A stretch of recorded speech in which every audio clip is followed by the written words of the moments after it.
The biggest thing that people wanted to talk about when Windows 10 was announced was the name. People were just, why isn't it called Windows 9? Well, first of all, no one should be surprised that Microsoft can't consistently name an operating system, because they went from 3 to 95, I'm ignoring the 3.1 and workgroups and all that, to 98 to NT, I'm ignoring ME, to 2000, I'm ignoring Bob. There was Windows, Microsoft Bob, XP, Vista 7. So they've been all over the bloody place. And if you followed Microsoft at all, you know the one thing that they cannot do is they cannot name a product consistently to save their life. Okay, this is no exception. So instead we've got Windows 10, but there actually is an explanation for this. And it's one where they haven't actually announced why they're doing it, but it's the thing that makes the most sense. And that is that a lot of programs, you ever try to install an application on a program, or excuse me, install a program where it's not supported on that current version of Windows.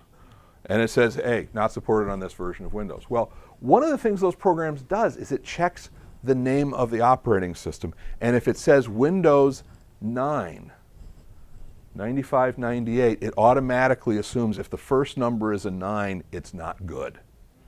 So what it would happen is that you'd have all of these people that would have software that was designed somewhere between NT 2000, all this, that would test to see if the first number after Windows was a 9. If it was, it would fail. Now all of a sudden that software, which is not written by Microsoft, would fail. And my suspicion is that probably Microsoft spent about 200 to 300 hours of engineer time trying to come up with clever ways to get around it. And probably someone who is not an engineer and not a tech walked by and thought, why don't you just call it 10? And that person probably was fired. But soon afterwards they said, hey, why don't we call it 10? And they moved on. So that is the best explanation I have heard as far as why we don't have Windows 9. Okay? Now, you remember this, we had a similar discussion going on with NT, and some people said it meant new technology or whatever. So, and Microsoft never really answered that question either. So they just like to mess with you. Similarly, Skype, we all know. Microsoft Link is essentially the communication tool that Microsoft uses for conference calls, for screen sharing, and we're actually broadcasting using Link here. All right? Starting next year, Microsoft is going to change Link to be Skype Business. Is that it? Why? Because they can. And if you look at Microsoft has it, just look at the various names of SharePoint. And you'll just see it's all over the bloody place. So that's why they're doing that. This is something else that's actually happening. Is since NT, how many of you have been in IT or been using computers long enough to remember Windows NT? Show of hands for old people. Okay. Microsoft tried to come out with the desktop NT and the server NT. Why? Because it's easier to maintain one set of code on their part. It didn't really work. The whole GUI thing was sort of there, but not really there.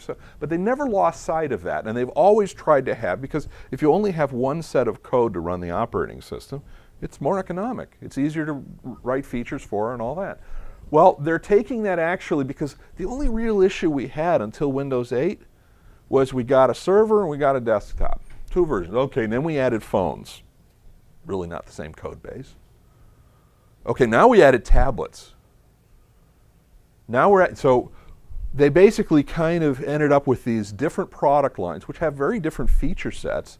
When you talk about this is a Windows phone, and how I want this screen to behave versus this screen to behave are conceptually very different from an end user perspective. Okay, but from a technology perspective, they're really not. So one of the things that they're doing is they're basically saying it's one application. Okay, it's one operating system regardless of where you're going, both from a form factor standpoint and a functionality standpoint. And I think they're even dropping the term Windows Phone. And it's now just going to be Windows. Oh, it's a phone.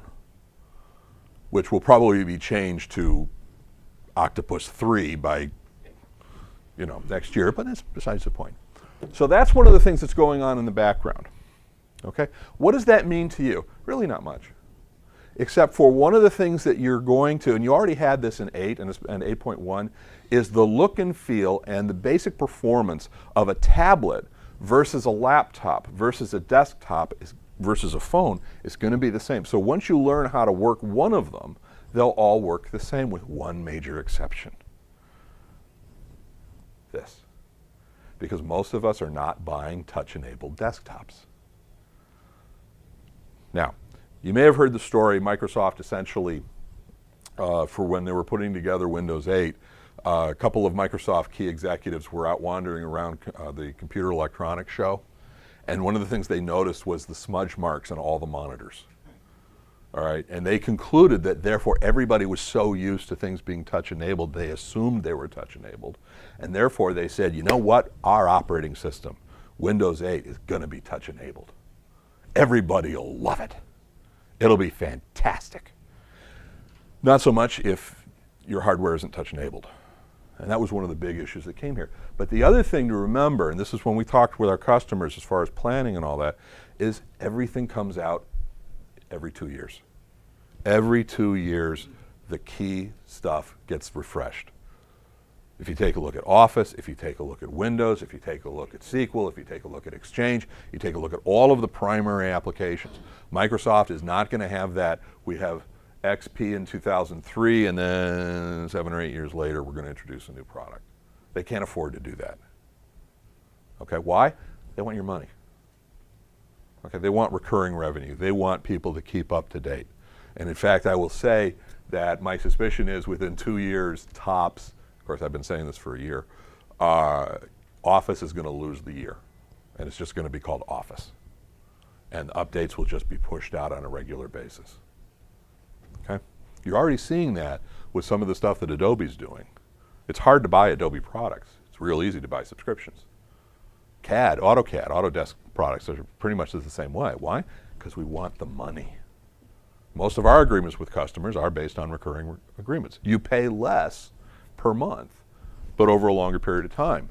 Our goal is to provide a better constant level of service. You've got a good budget number. Same thing's true from Microsoft's standpoint and everybody else's. We're going to talk about some of the things here. A lot of functionality that you see in Windows 10 is really just refreshing. And you're going to, Windows 10, what devices, we already talked about those. The menu. The menu is a thing that's going to sit in your face, which doesn't sound promising. That's the thing that is going to be the biggest change as far as the end user experience. And we'll spend a fair amount of time on that. And the app environment, Metro versus WinUI, if you remember, how many of you have used Windows 8? Okay, cool. The Windows 8, you had two environments. You had the Windows environment, which was our traditional leftover from Windows 7, but then you had the Metro UI, which kind of like had its own place. So you could have applications running. It was more like what you'd expect from a tablet. You would swipe between one application and the next application. Well, with Windows 8.1, it kind of integrated to the desktop some. Well, with Windows 10, it's all integrated. The Windows UI is kind of gone, and we'll talk about that a bit. Also, the one application development environment. It's going to be a lot easier for someone to develop an application that will run all across the platforms. Now, we already know that when it comes time to have, to put mobile applications on your tablet or your phone, it's Microsoft. It's not Apple. They don't have apps, and Google certainly doesn't have apps. They have a lot of apps. And actually, they completely blow away Microsoft in terms of the number of applications that are available. Okay? There's no comparison. You've got basically a couple percentage points of the market as far as the apps. This, however, will make it easier for developers to build applications, and more importantly, to build applications that will run on any of the platforms. Now, from a consumer standpoint, is that critical? But think about it from a business standpoint. If I've got an organization, and my organization has agents, and I have both in-house and outside. So let's just take Salesforce. I've got Salesforce that are sitting at the desktop all day, and then I've got a Salesforce that's actually going to customer sites. That Salesforce, they're both doing exactly the same thing, just one answering the phone and one sitting in front of each other. My developers can develop one application that will run on the tablets, it'll run to a point on the phone, given how much real estate we have on the screen, and it'll run on the desktops. I don't have to build 3 or 4 different applications. Okay? That's what Microsoft is really hoping. And data loss prevention, we'll talk a little bit about some of the security stuff, is built in. It's easier for a corporate IT to either recover or blow away a device that's been misplaced or stolen. And it's easier to protect it. It's a free. They no longer call it beta. Yeah, preview edition. You know, because we don't have used cars. We have previously owned cars, or excuse me, previously owned vehicles. All right. They're being pretty aggressive, Microsoft is, in terms of updating their code. It's already gone through about 3 builds, at least. The latest build is 9879, and I'll show you if it's actually down on the bottom right when it comes up. It's free. It's download. And whatever your hardware is, if that hardware ran Windows 7, it'll run 10, with a couple of exceptions. If the hardware was really old when you when you tried to install Windows 7, it's going to be really older. Okay? We all know what we're like when we're really older. It's not a pretty sight when we try to do. That's why I don't line dance. Okay? So what ends up happening, and especially in terms of if you have like some of the early 64-bit processors, not going to work terribly well. If you have very specialized graphics drivers or anything along those lines. But if you have a reasonably powered machine as far as Windows 7, it should run Windows 10. Okay. If it doesn't, gosh, I'm really sorry about that. You shouldn't have listened to me. Okay. But it is free, and it's basically it's just an install. And I've installed it, I think, 2 or 3 times, and we've installed it half a dozen other times. And for the most part, we really haven't had too much problem. Okay. So a couple of things that are included, and we'll look at this when we actually take a look. You're familiar with the disk cleanup, which tries to get rid of all your older stuff on your computer? It now includes compression. It will offer you the option to actually compress system files. Now, is that a good idea or is that a bad idea? It really depends on how much space you have. If you have a lot of space, that's a bad idea because we have to uncompress every time we access any of those files, which on SSDs are not the end of the world, but if you don't have much space, yeah, could help. Okay. New folder icons. This is the thing that really made me happy because a new shape of an icon, that makes me want to run out and buy a new computer. You know? But they have actually changed, and they're flatter. And I'll show you what that means. And the reason being is because that's going to work better when you start looking at smaller devices. Okay? So a folder on a phone is going to look very similar to a folder on a laptop, a folder on a tablet. And on a phone, the icons are visually smaller. They take up fewer pixels. And so a more fleshed out quasi 3D is going to look mushier on the mobile devices. So it actually kind of makes sense. All right. One thing, OneDrive. This is the not the professional OneDrive Professional, but OneDrive itself. They made some changes to it, and this is a work in progress actually. OneDrive will now synchronize everything that you have in your OneDrive account on your Windows 10. Whereas before you could kind of choose which folders to synchronize, which means if you have a really, really large OneDrive, again, not business, not professional, it will basically eat up your whole drive.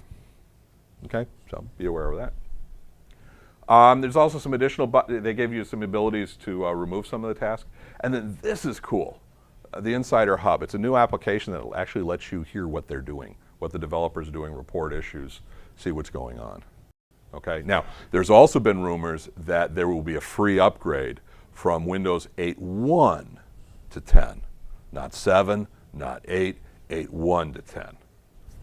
Jury's out on that, but it's, you know, it's a possibility. And again, for all purposes, since really Vista, they haven't increased the hardware requirements for running it. So the experience that you get, with the exception of like touch and some of the drivers we talked about, the experience you get on this hardware should be no worse, and if anything better, with the newer versions. Okay? It's actually kind of cool, because if you remember before, if we went to, you know, you went from 98 to 2000, it required another computer for all purposes. And when we went from 2000 to XP, same thing all over again. So this kind of letting you keep the hardware if you want to. So usually what we try to do for demos, we try to actually have the machine here. And we actually do. I've got, just to give you kind of an idea, this is a Samsung tablet that was actually our first beta hardware for Windows 8. Okay, so we actually got this. This was loaded with Windows 7. It came with Windows 7. And we just literally blew it out and ran the beta version of Windows 8 on it. And it ran fine. Okay, we did the exact same thing. We loaded Windows 10 on this and it ran fine. We've also got a couple of Intel NUCs. We've also got it running virtually, all of that kind of fun stuff. But the challenge is that when we're trying to run this with an online meeting, we're then sharing this screen, and we're sharing this screen with other people online. It failed, okay? And it failed on the NUC, and it failed on this machine when we were sharing using Link or Log Me In. And Kevin, you're saying it was, and I'm waiting till you put something in your mouth to eat. So you're welcome, sir. It's some kind of hardware issue. I think it's the way it's rendering the 3D on the screen. Most screen sharing stuff like that they don't like 3D things being projected someplace else. They only belong on the screen that is in front of them. Cool. So screen rendering. But then what we did, Steve, we went ahead, or you went ahead, and how did you create this guy then? What are we running? It's actually, that one is the NUC, but it's remote desktop. Okay. So we also spun one up in Azure. Okay. So we discovered this because anyone who thinks that we spend weeks preparing for these sessions, we don't. I mean, seriously, we don't. And we literally discovered this issue around 10 o'clock this morning. And so what we did was using a different technology, remote desktop connection seems to work okay, as well as spinning up virtual machines up in Azure. So, in any case, so this is the technical evaluation copy of Windows 10. Now, a couple things to show you is how do I know that? First of all, you'll see down in the lower right, it actually says evaluation copy build 9879. So that tells us what build it is running, and those builds get changed as they come out with new ones. Notice the difference. Here's the menu. Now, let's see if I can. So this is the Windows 8.1 screen. What they did between 8 and 8.1 was they added the little start button here so we could feel better. All right. Now, I got to tell you, I don't have a problem with this. Okay, except for the fact I couldn't figure out how to bring it up on this screen. But beyond that, I don't have a problem with this. And one of the things that people just have to understand, a couple of things. One is you'll notice that these tiles are live tiles. They're updating automatically. So just by bringing up the menu, I can see, and that's maintained in Windows 10. But the other thing is people say, oh, I can't find anything. Well, all you have to do is just start typing in the menu, and it'll automatically bring up, and you can search everywhere, settings, files, images, videos. It'll automatically find the stuff for you. I think my problem with that, and I was kind of kept with this, is what if you can't remember what the name of the program was, so you have to go search through the folders to find, oh yeah, now I remember what the name is. So if you don't know the name of it. There are all the programs. Yeah. Now, again, I didn't know how to find that right in the beginning. That's the problem. Is the issue with Windows 8 is the fact that, you know, it's kind of like if you played video games and if you knew to, you know, go have the warrior tap on the second tree 3 times, then you would get the magic. It seems like the interface was designed with that in mind. That you had to know if you click over here, if you start typing here, if you do those things, it'll magically show up and your problem is solved. So if you just knew these 3 or 4 things, it's great. Well, and that's wonderful. You can kind of figure that out if it's a tablet and you can, or if it's touch enabled, because you can swipe and you can move. But it's made even worse if it's not touch enabled, because you don't see where those things are, and you had to know to hold the mouse over here. 8.1 at least added the button there. So, And Microsoft heard everybody loud and clear. And one of the things about Microsoft that I will give them credit for is the fact that they learn from their mistakes. Okay? My favorite example of this was Bill Gates, back in the late 90s, had a book, I think it was called The Road Ahead or something along those lines, which talked about how the future was not about the internet, but the internet was a good example. Okay, but the future connectivity was going to be because of this new technology. Literally, a month after he released the book, he had his epiphany. Oh, yeah, it's the internet. And he literally went from office to office to tell every developer, stop what you're doing, it's all about the internet, it's all about the internet. And they, of course, then said, hey, it's ours. But the other thing that I love is he then came out with an updated edition of the book that essentially removed all the internet as a good example and talked about how the internet is absolutely wonderful. It's the most important thing around here. So there's two versions of the book, and they don't talk about how there's differences between the books. So Microsoft actually does a pretty good job of recognizing when they mucked up and then trying to build on that and to clean that. So what they've done instead is they've tried to have the best of both worlds. So you actually have this search everywhere button or tag right here, so you can do exactly what you did before, just start typing in. And you also have the menu. And you also have, and you'll notice, they're smart tiles, they're updating. So if you've got the tiles here and they represent applications that can do that, you can have these apps automatically be updating and seeing this information. And all you have to do is you can unpin it from start, you can pin it from the taskbar, uninstall it, you can resize it, and you can turn the live tile off in case it's using bandwidth or it's just annoying you. You can also, what's that? I have not seen we have not played with the server yet. It's really going to be the server and the domain. If it isn't by its initial release, it will be. So GPOs, group policy objects, those basically allow you to create settings that everyone within your organization, when they log on with the machine, you can control what they can or can't do.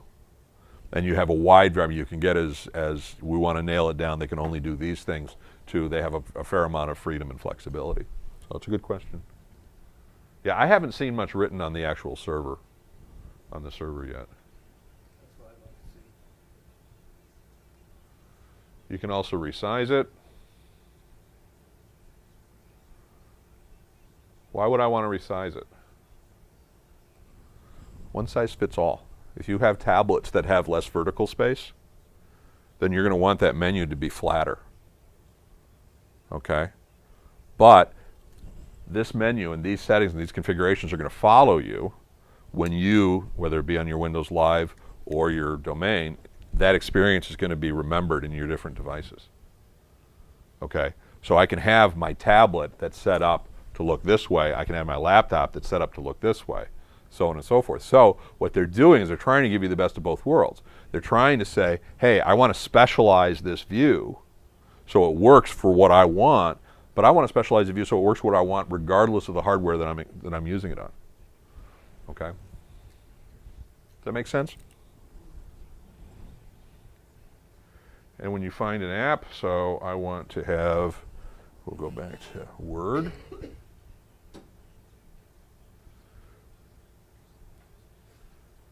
And we don't have Office on this guy, so. And I can pin it to the start, or I can pin it to the taskbar down here. Okay, so I can personalize the experience that I want to have very easily.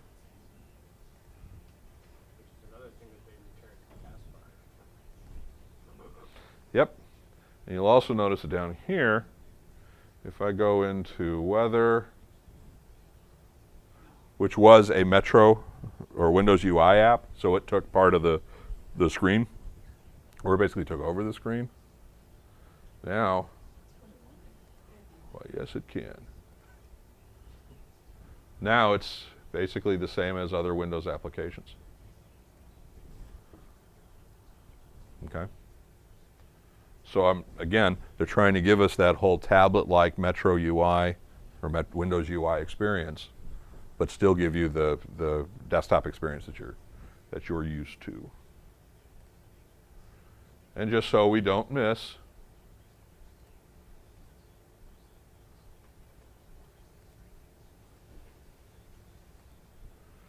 notice the difference. You see how the icons are laid out? These are different looking icons than we're used to. Weren't they using that on 8? I don't believe so. Not these guys.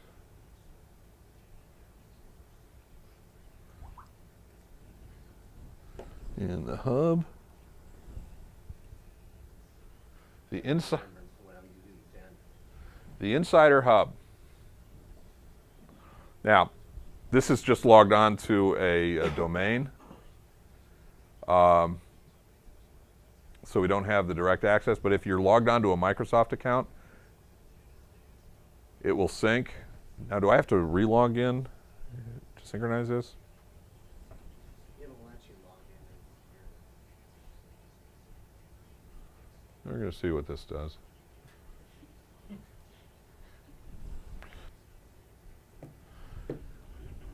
Okay, so what we just did is I'm logged on to this machine using my domain, so using my business account. Now, in addition to that, I've also got a cloud-based Microsoft account. All right? Two totally different identities, two totally different credentials, all that. What we did, though, was for this application, we're connecting using the Windows Live account. All right? So Microsoft now has some connection as far as sending and receiving information. Now, what the hub does is the hub will actually tell you announcements, what's going on, that there's a new build available, are there any known problems, what improvements are, and then you'll see this, and you'll actually see this pop up now and again, is actually there'll be a pop-up that'll just say, hey, how'd you like that? Okay, so literally, and Microsoft did this first with Windows 7, I think, and then Windows 8, where they would literally ask you for immediate feedback whenever you did a task. And you would basically say, I loved it, I hated it, and here's why, and yada, yada, yada, which they then used to ignore you when you said you hated the menu in Windows 8. But. Or the ribbons in Windows 7. Yep. Well, the ribbons kind of get back to some of this stuff because it's about mobile. It's about devices. And if you take a look at the actual sales of whether it be tablets, laptops, desktops, all the growth is coming from the mobile devices. The new people love the ribbons. The old folks like me hate it. I wonder who they're trying to impress more. Yeah. Guys like us. Well, and the problem is that, I mean, if you look at it from a revenue standpoint, I mean, there's no money to be gained out of making XP users happy. You know, from a company standpoint, whether it be that an organization is maintaining and promoting an application. I mean, we talked to manufacturing companies, a lot of them lately, who have applications, ERP or MRP systems, that is the lifeblood of what they do, and they haven't upgraded since 2004. Okay? Now, think about it from their standpoint. They're, I don't want to say outraged, they're disillusioned by the fact that that software won't work on a 2012 server. Okay? Now, if you're Microsoft and you're developing a new operating system for new servers with all of the security issues and all the performance issues that have come up over the last 10 years, to dedicate a lot of developer and engineer resources to make stuff work for that company who hasn't spent a dime on servers in 10 years, that's hard to justify any kind of real investment. Not to mention the fact it would be real, you know, the whole idea of, yes, we invented this jet engine, we've got this biplane here, come on, what could go wrong? You know, when you introduce new concepts and new technology concepts, you have to accept the fact that not all of the new stuff is going to work on the old stuff, and not all of the old stuff is going to work on the new stuff. And if you asked me, and no one did, and no one ever would if they're smart, that's created more problems, is trying to bridge those gaps in technologies. If we just said, no, it doesn't work, deal with it. Yeah, we'd get some upset customers and all that, but we'd have much cleaner experience for everybody else. So, any questions on any of this so far? Because we covered a lot of ground, and you'll notice, so I'm saying, okay, there's none. It's evolutionary. This is not revolutionary. And that's one of the, whenever we look at updates, one of the first things I try to get into my brain is this revolutionary or is it evolutionary? Revolutionary is where it's a brand new thing. So I would call the ribbon interface for Office absolutely revolutionary. That made you had to relearn how to do something similar that you used to do. You have to relearn it here. Here, there's a marriage of the two interfaces, that one we love and one we hate. And I don't care who's talking. Because tablet people hate a Windows 7 interface. Because it's very, have you ever used a Windows 7 tablet? It's not pretty. It doesn't work well. You know, and the whole, because this is what you're using, or you've got a tablet and, you know, you're on a bus or you're whatever, it's not easy. Versus Windows 8, if you're used to using the menu, then that whole tab thing doesn't work well. So you've still got a learning curve if you come from either one of those environments. But no matter which way you're coming from, it's steps. It's not leaps. Okay? Now, as we get into it, both from a security standpoint and I think from an integration into networks, it's going to be a bigger question. But that's all going to be behind the scenes. And probably what most of it's going to be is it's going to be easier to make these more secure, just like every other version. And the challenge is going to be the more secure is going to cut down what end users can do, which is good because you don't want them to do some of these things. But that's going to be seen by end users as, wow, this is harder, this is worse than the previous version. Well, no, it's just more secure. We're not letting you do stuff that you used to be able to do. Yes, sir? With Windows 10, when you install the operating system, or in the future when you buy it out of the store, are you going to be an administrator user by default, or are they going to make you create an administrator account? I think it's administrator by default.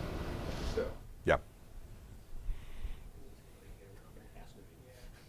Right. So here's the issue. We can talk all we want to about antivirus, anti-spam, protective software, updating, patching, doing everything. If we give end users the ability to install and update whatever they want to, that's a tremendous security risk. The example that I use, and it's actually changed somewhat, which surprises me, but on Android phones especially, if you go and you download applications, and my favorite example was a flashlight application, because we need to have our phone, because God knows we can't actually just have a flashlight in our hands. That's too simple.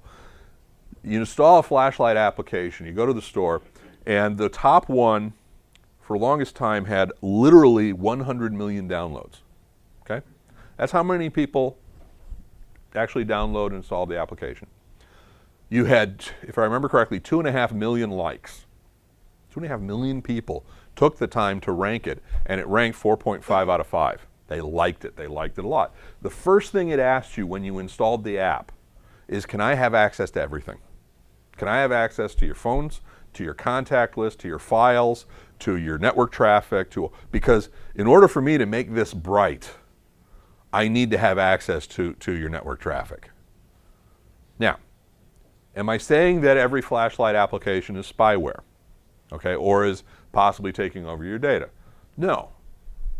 But it is fun to realize that the guy who wrote the flashlight application did it for free and is giving it away for free, and all he asks in return is you just give him access to everything on your phone. What could be wrong with that? Now, the issue is you have 100 million people who don't mind giving that permission away. And if you take a look at the increase in the amount of commerce that goes through these devices, it's responsible for a majority of the increase in holiday sales. Is people, 3 years ago, people did not buy on these things. They shopped. They found something, they go home, they go to work, and they buy something on their laptop or their desktop. Last year especially, oh no, they bought on here. They put credit card information, they did everything. So what happens here is very similar. If you have administrative rights to your computer, that means you can install flashlight applications. I don't want to see someone walking around with their laptop, seeing in the dark. I've done it, but in any case, you give them that ability that says, you're the administrator, you install it with your rights, so you could be giving them full rights to everything that's done on your laptop.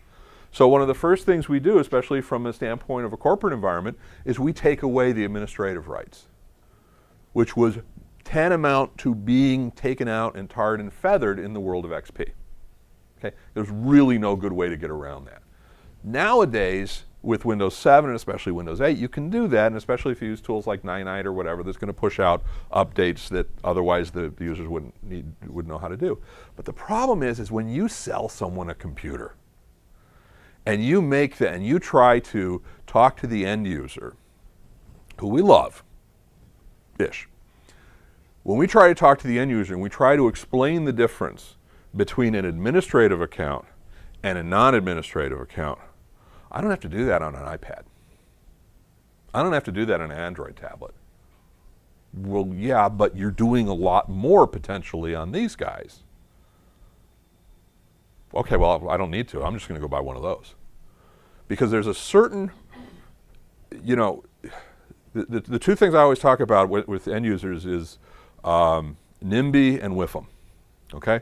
What's in it for me is WIFM. If you can't tell a user how their experience and their life is going to be better, it doesn't matter what's going on in the background. They need to know that something good's going to come out of it. All right? Which is why when you roll out, if you do start taking away some of the rights from an AD standpoint or whatever, you better have some other things. But you can do this now, you couldn't do that before. Yay! Doesn't always work, but always have a WIFM. And NIMBY. Anybody know what NIMBY stands for? Not in my backyard, absolutely. Okay? And the older and crotchetier you can sound saying that, it's just more authentic. You left out one of Microsoft's favorite, though, acronyms is SNAFU. Situation normal. Absolutely. But the NIMBY, yeah, the NIMBY is essentially where we're saying that end users don't want to be hassled. They don't want to need to do something that they otherwise didn't have to do. And I do think, from Microsoft's standpoint, or from anybody's standpoint, to create where someone has to learn how to actually deal with security layers that doesn't involve just installing stuff, unless someone understood that they actually had the risk, I think that would create issues. Can you imagine, for example, putting two-factor authentication to a front door? So that, Brandon can. So you actually walk up you take your key, you put it in, and then you have to receive a text on your cell phone. And you have to enter the right text and you get in. Now, that would actually be a great security feature. Okay? Because no one could just, I stole your key, I can get in now. No one would do it. Okay? So, we have the ability to be more secure. And we certainly have the reason and the justification to be more secure. But from a consumer standpoint, as well as from an organizational standpoint, it's a challenge. And that's why one of the discussions we try to have with customers, when they want us to fully control the network, is tell us about the security level. What are you comfortable with? What do people need to be able to do? So, cool.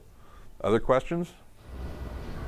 Any sense for the application development community, whether or not they're beginning to embrace the Windows architecture and or not? You think I'm like a Microsoft MVP or something? Oh, yeah. Who would know all that sort of stuff? I'm right behind you. Yeah, there actually is a Microsoft MVP developer right behind you. Okay. Don't turn around. She will answer the question. Sarah, you want to take a shot at that? So in terms of Microsoft and the developers embracing the... Well, like you have the Android app developers and Apple, so I'm hopeful for So that kind of... Wednesday, Microsoft publicly announced something called Visual Studio Community Edition. So Visual Studio's licensing has changed, basically if you're in a, I think it's 5 developers or more is when you actually have to pay for licensing for Visual Studio. But if you're doing like startup stuff or your own app development and want to play around with it, full-blown Visual Studio, complete with the testing suite, is now available to you. They also announced what they call the Apache Cordova tools, and I just installed that on my Surface here, maybe a half hour before coming up here. And it's got things for Android development, iOS development, and it's all tied with the Visual Studio stuff. So that's, if I had my internet connection hooked up here, I have one Android dependency that I'm missing that I should be able to do a cross-platform format within Visual Studio without a problem. So to summarize what you're saying, because I don't know if we picked it up. So number one is Microsoft is making the complete Visual Studio experience available to organizations that have less than 5 developers for free. Right. If you go to do a search online for Visual Studio, you go to the Microsoft Visual Studio site, you'll see Visual Studio Community 2013. That came out last Wednesday. That's their big push for Visual Studio. Also, like I said, has the tooling to do cross-platform development. So if you go to the website, it talks about being able to develop for Android and iOS as well. That's the other thing. That tooling is there. So it's an additional 6 gig package. I just installed it in the Simplex office before coming. But be aware that they have that integration now with Visual Studio. cool.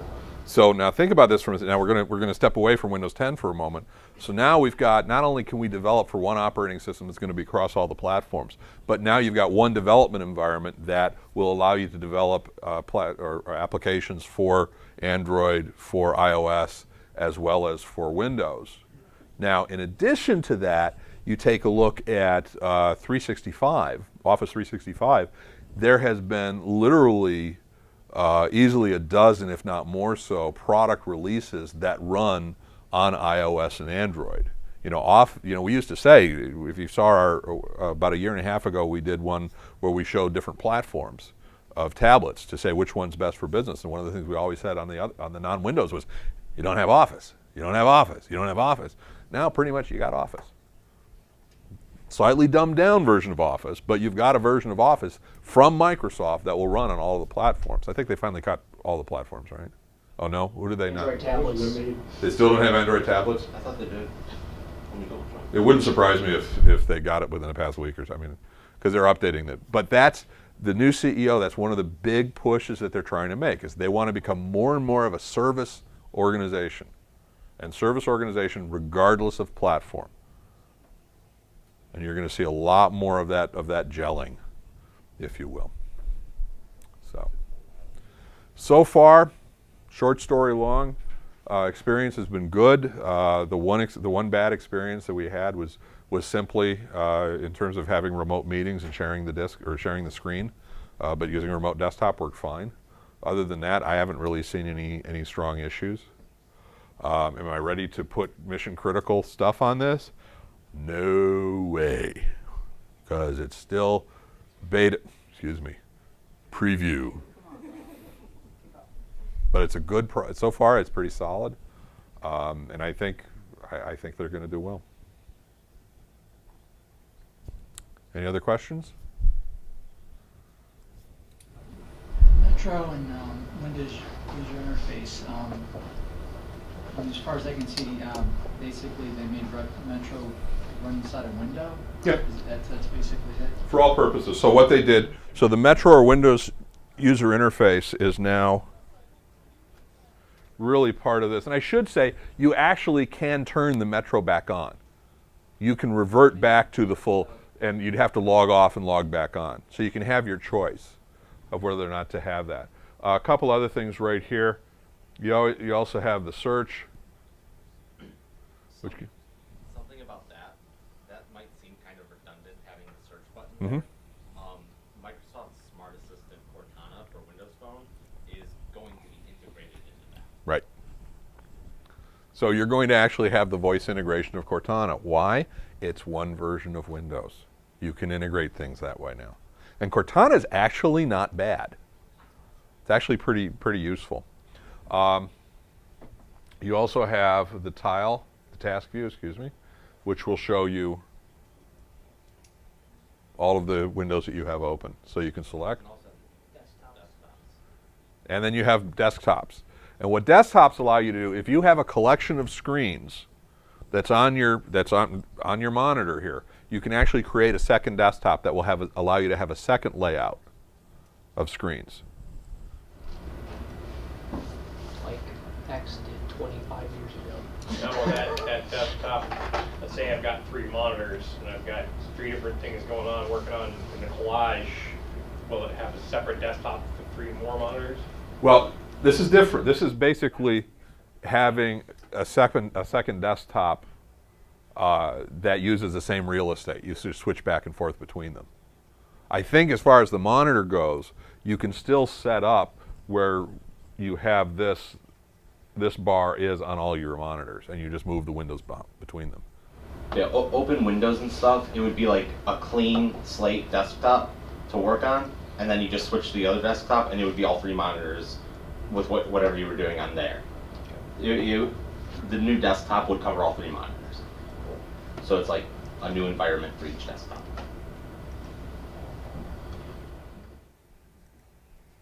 Okay. So right here, I'm going to switch over to this desktop. No, actually, no, that's not the way I want to do it. You'll notice on the screen that was right there, when you just open up IE, all the tiles that were just visible, that is carried over from his Microsoft account. That's, you know, the last things he was looking at. That was starting with Windows 8 and on the phones, and that whole Microsoft integrating everything together. That's another new thing they're doing. So you stop working on a system and you just work on your stuff. It doesn't matter what system you pick up. So on this desktop,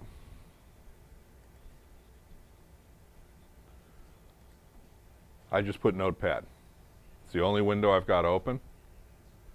But if I switch over to the other desktop, I've got all of these things open. So I can switch back and forth.